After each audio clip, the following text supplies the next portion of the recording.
रूस और यूक्रेन में पिछले 8 महीने से युद्ध जारी है। पिछले कुछ दिनों में रूस ने यूक्रेन पर हमले तेज कर दिए हैं। ऐसे में कीव में मौजूद भारतीय दूतावास ने एडवाइजरी जारी कर दी है। भारतीयों को तुरंत देश छोड़ने के लिए कह दिया गया है। ये एडवाइजरी रूसी हमलों में तेजी आने के बाद आई है। कीव में भारतीय दूतावास ने एडवाइजरी जारी करते हुए कहा, बिगड़ती सुरक्षा स्थिति और हाल ही में जंग में बिगड़ते हालात को देखते हुए भारतीय नागरिकों को यूक्रेन की यात्रा न करने की सलाह दी जाती है। एडवाइजरी में ये भी कहा गया कि वर्तमान में यूक्रेन में रह रहे छात्रों सहित भारतीय नागरिकों को उपलब्ध साधनों से जल्द यूक्रेन छोड़ने की सलाह दी जाती है। खबर है कि रूसी राष्ट्रपति व्लादिमीर पुतिन ने कानून पर हस्ताक्षर कर दिए हैं। इस कानून के तहत यूक्रेन के जिन 4 इलाकों को रूस ने अलग करने की घोषणा की थी, वहाँ मार्शल लॉ लागू हो जाएगा। रूस के इस कदम को अंतर्राष्ट्रीय नियमों का उल्लंघन माना जा रहा है। ये 4 इलाके हैं खेरसोन, ज़पोरिज़िया, दोनेत्स्क और लुहानस्क। हालांकि इन चारों इलाकों को रूस अभी पूरी तरह से अपने नियंत्रण में नहीं ले पाया है। उसे यूक्रेन की सेना से कड़ी टक्कर मिल रही है।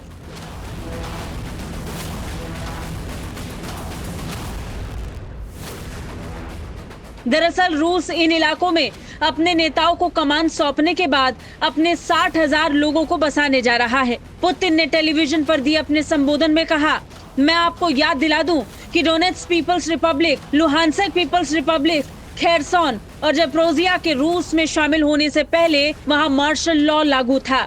अब हमें रूस के कानून के हिसाब से इन इलाकों में नई व्यवस्था बनानी है। इसलिए मैंने मार्शल लॉ को लेकर डिक्री पर हस्ताक्षर किए हैं।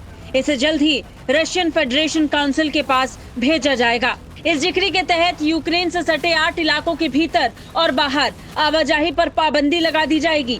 बता दें, मौजूदा समय में यूक्रेन रूस द्वारा ड्रोन हमलों से जूझ रहा है। रूस ने यूक्रेन पर दर्जनों कामिकेज ड्रोन लॉन्च किए, पावर हाउस पर हमला किया और कई नागरिकों को मार भी डाला। हमले के बाद यूक्रेन के राष्ट्रपति ज़ेलेंस्की ने कहा कि देश में बिजली स्टेशन को निशाना बनाया जा रहा है। हर बीतते वक्त के साथ ये युद्ध और ज्यादा आक्रामक रूप लेता जा रहा है। वहीं यूक्रेन भी घुटने टेकने को तैयार नहीं है। पश्चिमी देश उसे रक्षा उपकरण उपलब्ध करवा रहे हैं। ऐसे में आशंका है कि यूक्रेन में स्थिति अभी और बिगड़ सकती है। ब्यूरो रिपोर्ट, भारत तक।